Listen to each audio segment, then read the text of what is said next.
Hello guys, this is Slade. Welcome back to my YouTube channel. In today's video, I'm gonna show you a quick and simple side table makeover project. If you're interested, please keep watching. Let's get started. Firstly, I want to show you the table I wanted to give a new look. As you can see in the video, this table is pretty common. You probably can easily get it from Walmart or Amazon. I got this one from a local Goodwill store at $2.99. It's like a steal. Structure-wise, I don't want to change much because it is already a stable table. I just wanted to add some new features to the opening area. For the top and bottom surface, I decided to spray paint it in black color. This is how the table looks when the paint is dry.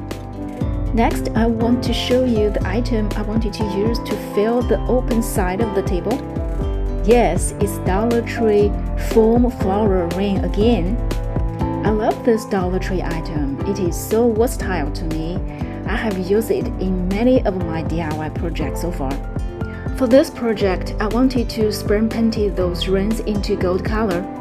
To prepare those foam wreaths before spray painting, I used the paint tape from Dollar Tree to wrap them.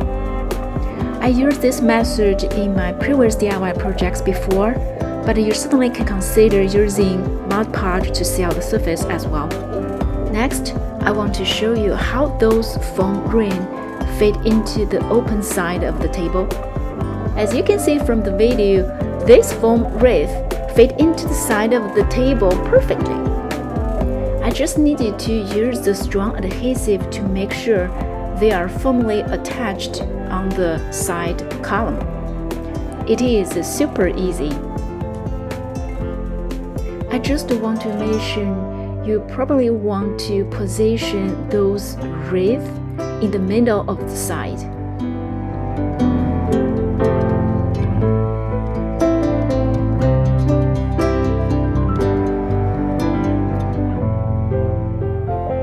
This is how the side of the table looks.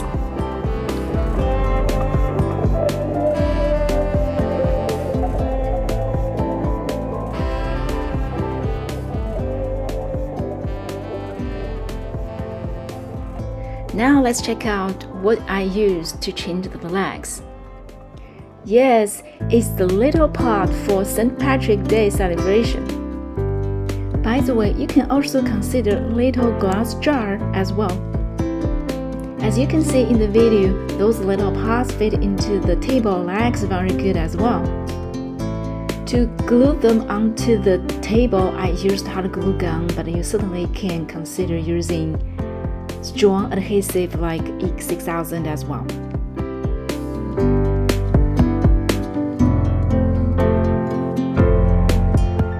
Now let's check out the new look of this table. This table is simply beautiful to me. I like it a lot. Feel free to let me know your thoughts on today's DIY project. If you are new to my channel, it's so great to see you here. If you also like my video, please don't forget to subscribe. I really appreciate your support. This is the end of today's video. Thank you so much for watching. See you next time.